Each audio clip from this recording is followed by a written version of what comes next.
I was like, why are you so obsessed with me?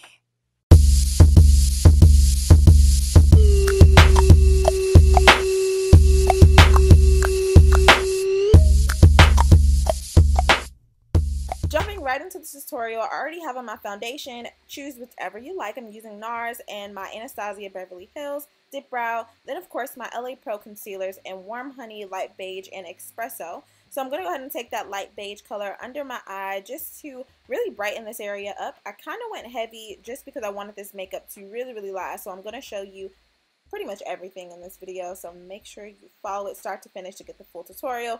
And I'm just going down the center of my nose, my chin, wow, okay, and I've lately started to use a little bit of concealer right under where I'm going to cut that, the corners of my face, or, you know, to really bring out my jawline, so you guys will see how that works in my favor in a little bit, and then, of course, across my forehead, just a little bit, just to brighten that area up, even though it's already pretty big, but, then I'm going to take that color Expresso, of course, just to cut out my cheeks and kind of contour that area. I use this contouring kind of more so like a bronzer, to be honest. So I do a little bit of both, and so that's why I'm taking a color that's a little bit on the reddish brown side, because I don't want to look ashy, and I'm definitely wanting to look a little bit more bronze. And I go ahead and go along the bottom of my jawline. Now I already have a really strong face, but I've learned to like just appreciate it and make it look even stronger if I can. So I know that sounds a bit crazy, but whatever. This is what I've been doing, and yeah. You'll see I'm going to blend everything out all together. So I'm taking my, I believe this was Urban Decay All-Nighter Spray, just to kind of allow all these colors to, if it did start to dry a little bit, go ahead and get moist again. That way it'll be very easy to blend out. Now I'm taking my Real Technique sponge. This was actually dry, so, and dirty, I must say. So anyway, I did not dampen it or anything like I usually do, just because I kind of wanted that stiffness of the actual sponge to really allow me to blend this out. I didn't want it to pick up any color like it usually would if it was wet. So yeah, just going everywhere around my face. And to be honest, I probably could use less foundation, only because I'm using cream colors to actually contour. So I may actually get into that and just highlight the areas that are needed, use the foundation where it's needed, and kind of blend everything out and see how that goes. But for now, this is what we're doing. And of course, just kind of blend everything out. I'm using the the Real Technique sponge to do all of this at once. That way I'm not having to use multiple brushes and everything like that. So I like to go over the light colors first, and then I'll go across those dark colors just to make it a little bit easier to blend out. And that way it's not muddy and you're blending everything on top of each other. So focus on the light areas and then the darker areas. And that way, if you do go a little bit too dark in any of those spots, you can use the areas of the brush or the sponge that already has the lighter colors. Yeah, okay. I'm saying so much right now. Way too much. You see what I'm doing, okay? Alright, so once you have all this blended out, I'm going to go ahead and take my Sacha Cosmetics Loose Translucent Powder to go underneath, well, really around all those areas that I did highlight, just because I do have oily skin. So I won't be highlighting or anything like this in this tutorial, just because I really wanted a really matte look. I have not done that in forever. So I'm really going to pack on this powder just to make sure that all these areas are completely all these areas are completely set properly, and my makeup is not going to move. It's going to last for a lot of the hours of the day. I'm not going to say all day because I have oily skin and this makeup will still move, okay? But yeah, so I'm just going to go ahead and set these areas. Now your face may feel kind of tight, a little bit dry, and no worries. At the end of this, we do use the spray just to kind of add that life back into your face. But for now, we just want to make sure the makeup is completely set. So that's that. And I use, as you can see, the sponge to kind of do all of this, really. So you don't really need too many makeup tools. No need to go and get all these brush sets and things like that. So yeah. Now I'm going to go ahead and use my 262 palette, which I got a very long time ago. I'll leave the link to that down below. And those were the colors that I was going to use. So if you want to pause the video, definitely do that. Then I'm taking my e.l.f. For Blush palette, which I'll link below as well. Just to go in my crease, I want to use this as a transition color just to kind of allow everything to blend out properly, because I'm going to be using some really bold orange colors. So if you missed that, go ahead and reverse the video and pause it there because I'm not going to show those colors again. So I'm going in with a deeper orange color just to go on my crease. Now this may vary depending on your skin tone, so I don't want you to completely follow this tutorial and think all the colors are going to show up on you the way they will on me. And the reason for that is, of course, I may be a different shade than you, so that's okay. However, again, everything will be in the description box. So using a really, really fluffy brush just to kind of blend this out, I'm going to take a lighter orange shade, which to me was so freaking pretty. Oh my god, this color, I loved it. So anyway, just to go across my lid, as you can see, and like I said, this eyeshadow look is very, very simple. It looks like I took a lot of time to do it, but I really didn't. So just about 3 to 4 shades, blend them together, put them in the areas you needed. As you can see, I'm just spraying my brush so that we can pick up as much pigment as possible to really pack that on the lid. And I think the trick is really just taking your time to pack it on. I used to have a really bad habit of just swiping the color on and then the shade would almost disappear. So especially with these colors, because of course it's a little bit cheaper of a palette, so this is going to be affordable, and so of course you kind of have to work with those colors a lot more than you would a more expensive palette, of course. Sometimes.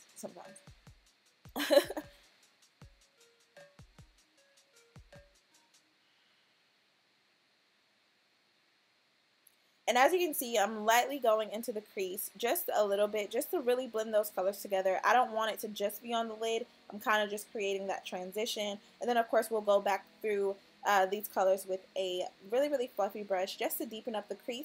I believe I used more of a reddish brown color just to kind of really deepen that color up to add a little bit of dimension, as you can see. So really, really simple. I think at this point I was almost undecided if I wanted to add a wing, but I didn't, just because I felt like, yeah, I was liking how this was looking. So we're just going to focus on that color, of course, and just blending everything together.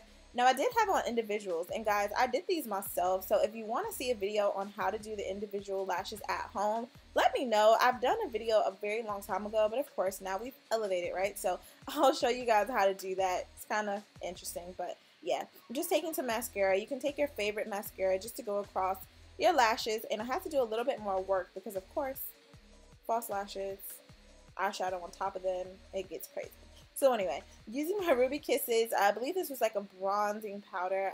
Not sure the color, I'll leave it below. But yeah, just going in with a fluffy brush that is angled, putting all of the color at the tip of the angle, and then allowing the fluffy end to just kind of stay free of color. That way, when it's time to blend it out, everything is even and it just works effortlessly. So I love these freaking brushes. Literally love these brushes. So yeah. And so taking another really, really fluffy brush, call it a powder brush, I guess. And so I'm just going to take this to blend out all of that translucent powder. Yeah.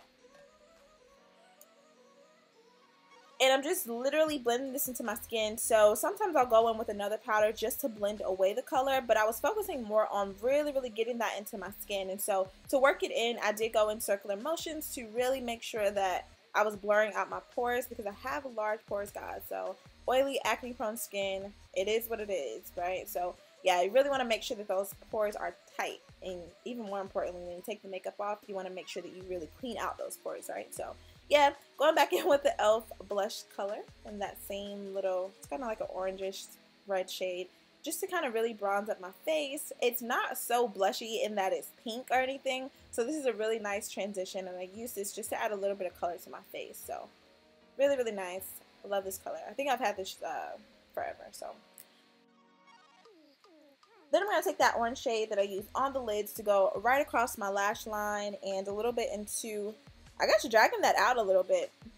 Not too crazy though. As you can see, it was a light wash of color, so just going right along this area. And then I did use a deeper brown, that same reddish brown color that I used before in the crease.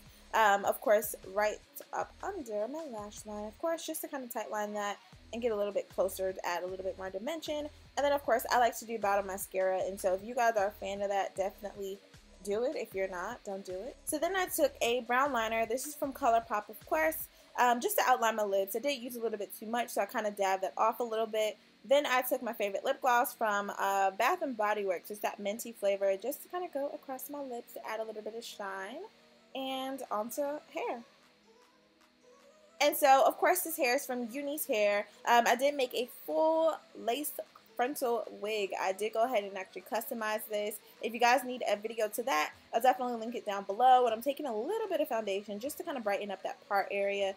And yeah, getting this baby hair together, baby. So I did use my Gotta Be glue just to lay the wig down, of course, and that's why I had the scarf on the entire time, right? So yeah, this is what it's looking like. I'm actually just gonna go through the hair very lightly to straighten it. So I decided to, I guess, randomly put on some pop of color. So it's a random orange lipstick. I think that's from Ruby Kisses, actually, just to put in the center of my lips to add a little bit of color.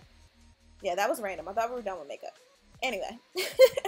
So yeah, I'm just going to take my 2-inch FHI flat iron just to go through the hair, of course, brushing all this out. And I believe it was a body wave hair. Like I said, I'll leave everything in the description box below. I did get a 20 to 22, 18-inch, 20.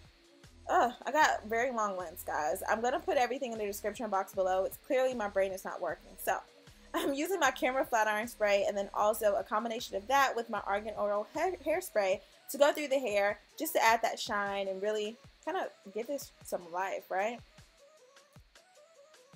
Alright, and as you can see, the hair already has a really nice luster to it. So I don't know, this is kind of like, I was in love with this wig. I usually resell my wigs, but I don't think I'm going to be doing that with this one. The hair is so freaking pretty and it straightens like a freaking dream. It was really soft. I did not get any tangling, any shedding. I actually ended up over bleaching the knots in some areas. And yeah, I had to go back in with some a rinse, like a dark colored rinse, just to kind of get that back to where it needed to be. And so yeah, the hair is just fine. Like usually when I over bleach the knots, sometimes it's a little bit easier for those strands to kind of fall out. But no, the hair definitely is doing good. It's staying strong for me. But yeah, other than that, the hair looks really good. I did not put any combs or clips inside of the wig at all. I literally just have this on with an elastic band to keep it really tight. And then, like I said, I have the Gotta Be glued here. And that's pretty much it. I've worked with this company before to actually do like a bob wig again, and I think that I did an ombre color, and so it takes the color really well, so I do appreciate that. For this unit, I will not be coloring it at all. I just want to keep it bone straight. If anything, I may do like some wand curls, but as you guys can see, it just looks so good. Like, ugh, this looks so good. So anyway, just still going through this hair, straightening it out, and yeah, I think I'll shut up now.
Alright, and as you know, just taking my finishing spray, that Argon Oil hairspray. Why can't I talk today? I don't know. Anyway, taking that oil just to go through the hair, guys. This hair laid like a freaking dream. It was so soft and just easy to manage. Like literally all I do is put on a scarf at night just to kind of hold down the hair. Of course, because when I get in the shower it gets a little steamy. But other than that, it looks really good. I'm not having to do much to it. And like I said, I've just been wearing it straight, so I think that's how I'm going to wear it for now. And then that lace is really soft against my skin. So I hope you guys enjoyed this. Really quick, I'm going to show you my outfit. Give this video a thumbs up. Let me know how you feel about it, okay?